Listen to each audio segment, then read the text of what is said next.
Hi friends, welcome to biology for DSC అధ్యాపన శాస్త్రం BEd జీవశాస్త్ర బోధనాభ్యసన శాస్త్రం 1 అనే తెలుగు మరియు సంస్కృత అకాడమీ వారి పుస్తకంలో మనం సూక్ష్మ బోధన గురించి మెథడాలజీలో భాగంగా సూక్ష్మ బోధన గురించి ఈ వీడియోలో డిస్కస్ చేద్దాం. మైక్రో టీచింగ్ బోధన అనేది ఒక సంక్లిష్టమైన ప్రక్రియ. బోధన శిక్షణ కార్యక్రమాలలో భాగంగా ఛాత్రోపాధ్యాయులు సరాసరి తరగతి గదికి వెళ్ళి మొత్తం తరగతికి సుమారు 45 నిమిషాల పాటు అన్ని బోధనా నైపుణ్యాలను అభ్యసనం చేయడం వారికి మానసిక ఒత్తిడిని కలగజేస్తుంది.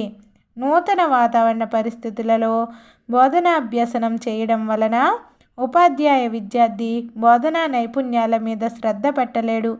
అందుచేత బోధనా సంక్లిష్టతలను తగ్గించి బోధనా నైపుణ్యాలపై పట్టు సాధించడానికి తయారు చేయబడిన నూతన బోధనా శిక్షణ సాంకేతికమే సూక్ష్మ బోధన.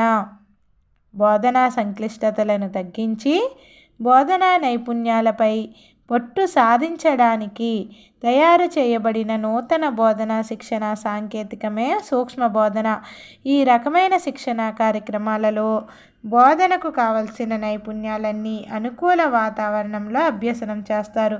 ఒక్కొక్క బోధనా నైపుణ్యాన్ని అది సాధించే వరకు మరలా అభ్యసనం చేసి సాధిస్తారు. అందువలన సాంప్రదాయ పద్ధతి కంటే సులభంగా బోధనా నైపుణ్యాల సాధన సూక్ష్మ బోధన ద్వారా సాధ్యమవుతుంది. సాంప్రదాయ బోధనా పద్ధతుల కంటే సులభంగా బోధనా నైపుణ్యాల సాధన ఈ సూక్ష్మ బోధన ద్వారా సాధ్యమవుతుంది. సూక్ష్మ బోధన చరిత్ర. సూక్ష్మ బోధనా విధానాన్ని 1960 దశకంలో అమెరికాలోని స్టాన్ఫోర్డ్ విశ్వవిద్యాలయంలో Allen and Robert Bush, Keith Erickson రూపొందించారు. సూక్ష్మ బోధనా విధానాన్ని 1960 దశకంలో అమెరికాలోని స్టాన్ఫోర్డ్ విశ్వవిద్యాలయంలో Allen and Robert Bush, Keith ఎర్క్సన్లు రూపొందించారు. తరువాతి కాలంలో సూక్ష్మ బోధన అభివృద్ధికి USA, UK, నెదర్లాండ్ దేశాలలో విశేషమైన కృషి జరిగింది. మన దేశంలోని బరోడాలో Centre for Advanced Studies in Education CASEలో ఈ సూక్ష్మ బోధనపై పరిశోధనలు జరిగాయి. మన దేశంలోని బరోడాలో Centre for Advanced Studies in Education CASEలో ఈ సూక్ష్మ బోధనపై పరిశోధనలు జరిగాయి. ప్రస్తుతం బోధనా శిక్షణ కళాశాలల్లో సుమారు 30 సంవత్సరముల నుండి ఈ శిక్షణా కార్యక్రమం నిర్వహించబడుతుంది. బోధనా శిక్షణ కళాశాలలో సుమారు 30 సంవత్సరముల నుండి ఈ సూక్ష్మ బోధనా శిక్షణ కార్యక్రమం అనేది నిర్వహించబడుతుంది. సూక్ష్మ బోధనా నిర్వచనాలను ఇప్పుడు చూద్దాం.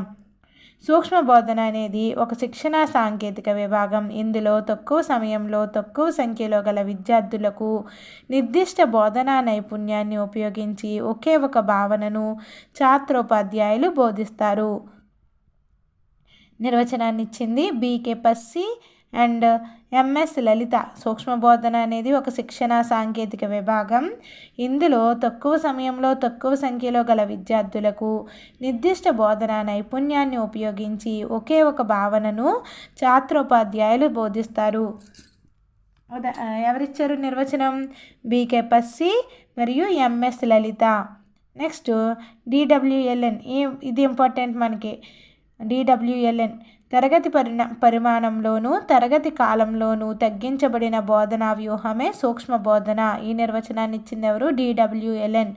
తరగతి పరిమాణంలోనూ తరగతి కాలంలో తగ్గించబడిన బోధనా వ్యూహమే సూక్ష్మ బోధన. DWLN నిర్వచనం. Next David B. యంగ్ యొక్క నిర్వచనం చూద్దాం. బోధనా సామర్థ్యాన్ని పెంపొందించుకోవడంలో నూతనంగా బోధనలో అడుగుపెట్టిన వారికి అనుభవం కలిగి ఉన్న వారికి ఒకే విధంగా సహాయపడే బోధనా సాధనమే సూక్ష్మ బోధన. ఈ నిర్వచనాన్ని ఇచ్చింది డేవిడ్ B. యంగ్. బోధనా సామర్థ్యాన్ని పెంపొందించుకోవడంలో నూతనంగా బోధనలో అడుగుపెట్టిన వారికి అనుభవం కలిగి ఉన్న వారికి ఒకే విధంగా సహాయపడే బోధనా సాధనమే సూక్ష్మ బోధన. ఈ నిర్వచనాన్ని ఇచ్చింది డేవిడ్ B. యంగ్. సూక్ష్మ బోధనను ఇంకా సూక్ష్మీకరించబడిన తరగతి బోధనగా, బోధనా శిక్షణ సాంకేతికంగా తరగతి వాతావరణంలోని అంశాలను సూక్ష్మీకరించి బోధనా నైపుణ్యాలకు ప్రాధాన్యతనిచ్చే బోధనా శిక్షణ పద్ధతిగా కూడా వర్ణించారు. సూక్ష్మ బోధనని ఇంకా సూక్ష్మీకరించబడిన తరగతి బోధనగా, బోధనా శిక్షణ సాంకేతికంగా తరగతి వాతావరణంలోని అంశాలను సూక్ష్మీకరించి బోధనా నైపుణ్యాలకు ప్రాధాన్యం ఇచ్చే బోధనా శిక్షణ పద్ధతిగా కూడా వర్ణించారు. నెక్స్ట్ సూక్ష్మ బోధన ఆవశ్యకత.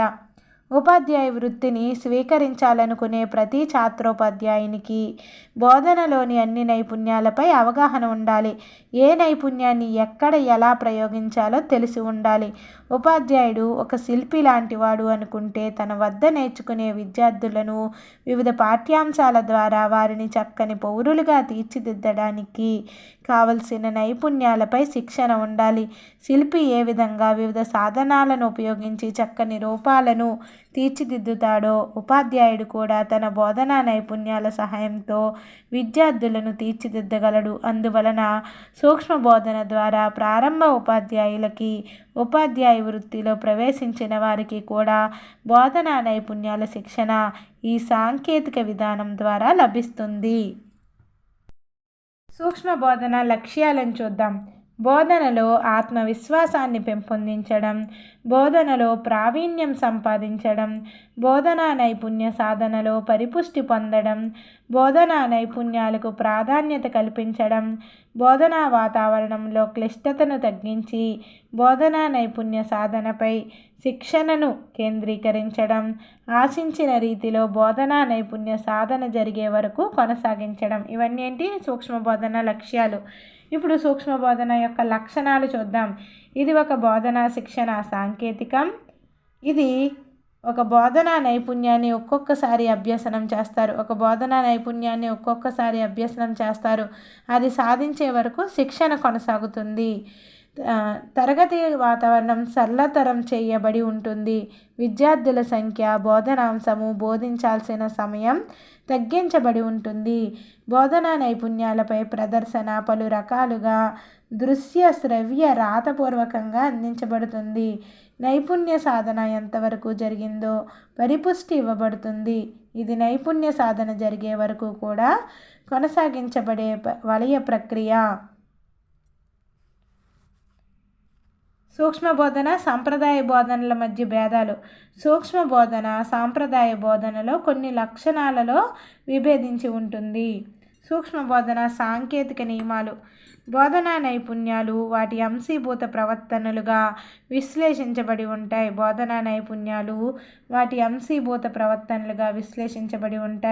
బోధనా నైపుణ్యాలను పరిశీలించవచ్చు, నియంత్రించవచ్చు, కొలవవచ్చు, అభ్యాసం చేయవచ్చు. స్కిన్నర్ ప్రచాలక నియమంపై ఆధారపడింది. సూక్ష్మ బోధన అనేది స్కిన్నర్ ప్రచాలక నియమంపై, ఆపరెంట్ కండిషనింగ్పై ఆధారపడింది. స్కిన్నర్ అనుక్రామిక ఉజ్జాయింపు వాదము బోధన పరిపుష్టి పునఃబోధక ప్రక్రియకు అనువర్తించవచ్చు. స్కిన్నర్ అనుక్రామిక ఉజ్జాయింపు వాదం బోధన పరిపుష్టి పునఃబోధన ప్రక్రియకు అనువర్తించవచ్చు. సాంప్రదాయ బోధనకి సూక్ష్మ బోధనకి మధ్య డిఫరెన్సెస్ చూద్దాం. సాంప్రదాయ బోధన ఇది ఛాత్రోపాధ్యాయునికి క్లిష్టమైన పనిగా అనిపిస్తుంది. సూక్ష్మ బోధన ఇది సులభంగా అనుసరించే ప్రక్రియ. సాంప్రదాయ బోధన అనేక బోధనా నైపుణ్యాల కలయికతో చేయవలసి ఉంటుంది. సూక్ష్మ బోధన ఒక బోధనా నైపుణ్యం సాధించే వరకు జరిగే వలయ ప్రక్రియ. సాంప్రదాయ బోధన క్లిష్టమైన తరగతి వాతావరణంలో బోధన అభ్యాసం చేయవలసి ఉంటుంది. ఉపాధ్యాయ విద్యార్థి ఒత్తిడికి గురి అవుతాడు. సూక్ష్మ బోధన తరగతి గదిలో అన్ని అంశాలు సూక్ష్మీకరించబడి ఉంటాయి. సాంప్రదాయ బోధనా విధానానికి ప్రాముఖ్యత ఇవ్వబడుతుంది. సూక్ష్మ బోధనలో బోధనా నైపుణ్య సాధనకి ప్రాధాన్యత ఇవ్వబడుతుంది.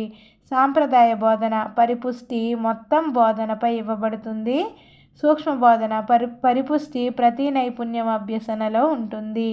సాంప్రదాయ బోధన పరిపుష్టి రాతపూర్వకంగా జరుగుతుంది. సూక్ష్మ బోధన వివిధ దృశ్య శ్రవ్యోపకరణాల ద్వారా పరిపుష్టి జరుగుతుంది. సాంప్రదాయ బోధన బోధనా లోపాలు సవరించుకోవడానికి వెంటనే అవకాశం కలగదు. సూక్ష్మ బోధన బోధనా నైపుణ్యం సాధించే వరకు అభ్యాసం కొనసాగుతుంది. సాంప్రదాయ బోధన బోధించాల్సిన పాఠ్యాంశం నిడివి ఎక్కువగా ఉంటుంది. సూక్ష్మ బోధన ఒక భావనకు పరిమితమై ఉంటుంది. సాంప్రదాయ బోధన బోధించాల్సిన పాఠ్యాంశం నిడివి ఎక్కువగా ఉంటుంది. సూక్ష్మ బోధన ఒక భావనకు పరిమితమై ఉంటుంది. సాంప్రదాయ బోధన సరాసరి తరగతి గదిలో బోధన అభ్యసించడం ఛాత్రోపాధ్యాయుని ఆత్మవిశ్వాసానికి పరీక్షగా ఉంటుంది. సూక్ష్మ బోధన తరగతి గది బోధన సవ్యంగా జరగడానికి దోహదపడుతుంది. సూక్ష్మ బోధనలోని ముఖ్య అంశాలను గురించి చూద్దాం. సూక్ష్మాంశం మైక్రో ఎలిమెంట్ బోధించాల్సిన సమయం తక్కువగా 5 నుంచి 10 నిమిషాలు, పాఠ్యాంశం ఒక భావన మాత్రమే ఉండడం. తరగతిలోని విద్యార్థుల సంఖ్య 10 నుంచి 15 మంది మాత్రమే ఉండడం సూక్ష్మ బోధనలోని ప్రత్యేక అంశము. ఈ విధంగా చేయడం వలన ఛాత్రోపాధ్యాయునికి స్వేచ్ఛాపూరితమైన సంరక్షింపబడిన తరగతి వాతావరణం సృష్టించబడుతుంది. అందువలన బోధనా శిక్షణలో ఈ అంశాల ప్రభావం తగ్గించబడి బోధనా నైపుణ్యంపై అవధానం ఏర్పడుతుంది. నెక్స్ట్ బోధనా నైపుణ్యాలు టీచింగ్ స్కిల్స్. భాషా నైపుణ్యాలు వేరు, బోధనా నైపుణ్యాలు వేరుగా ఉంటాయి.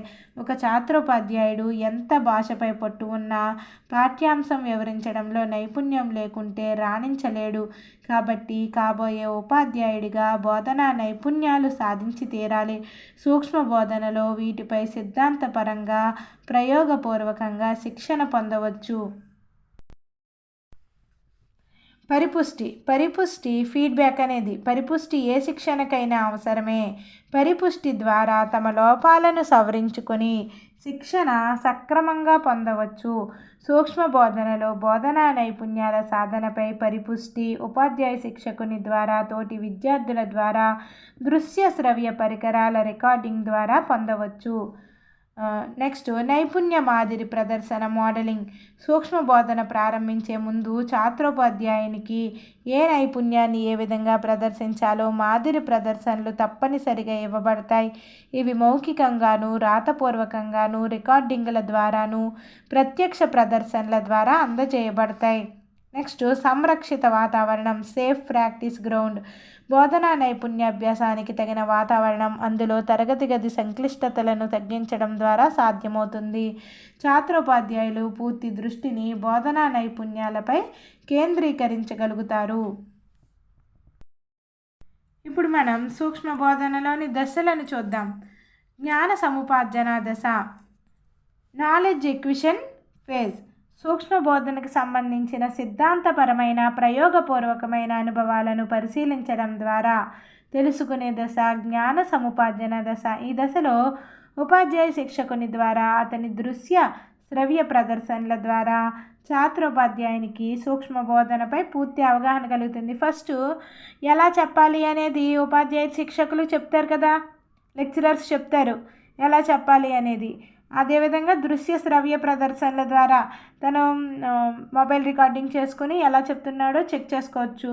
ఛాత్రోపాధ్యాయునికి సూక్ష్మ బోధనపై ఈ విధంగా జ్ఞాన సముపార్జన దశలో అవగాహన కలుగుతుంది. నెక్స్ట్ ఏంటి, నైపుణ్య సముపార్జన దశ స్కిల్ ఎక్విషన్ ఫేజ్. ఈ దశలో ఛాత్రోపాధ్యాయులు వారు నేర్చుకున్న, పరిశీలించిన బోధనా నైపుణ్యాల ప్రదర్శనల ఆధారంగా స్వయంగా బోధనా నైపుణ్య అభ్యాసం చేస్తారు. దీనిలో బోధనా నైపుణ్యాన్ని అభ్యాసం చేస్తారు, ప్రాక్టీస్ చేస్తారన్నమాట. Skill acquisition phase. నెక్స్ట్ నైపుణ్య బదిలీ దశ సెలక్షన్ ఆఫ్ టీచింగ్ స్కిల్స్. ఈ దశలో కల్పిత వాతావరణంలో ఛాత్రోపాధ్యాయులు వారు ఆశించిన స్థాయిలో బోధనా నైపుణ్యం సాధించిన తరువాత నిజమైన తరగతి గది బోధనలో ఈ నైపుణ్యం బదిలీ జరుగుతుంది. దీనికి అవసరమయ్యే పరిపుష్టిని వారు శిక్షణ సమయంలో పొందుతారు. ఈ నైపుణ్య బదిలీ దశలో ఏం జరుగుతుంది, డైరెక్ట్గా క్లాస్ రూమ్లో చెప్తారనమాట. ఈ దశలో కల్పిత వాతావరణంలో ఛాత్రోపాధ్యాయులు వారు ఆశించిన స్థాయిలో బోధనా నైపుణ్యం సాధించిన తరువాత నిజమైన తరగతి గది బోధనలో ఈ నైపుణ్యం బదిలీ జరుగుతుంది. దీనికి అవసరమయ్యే పరిపుష్టిని వారు శిక్షణా సమయంలో పొందుతారు.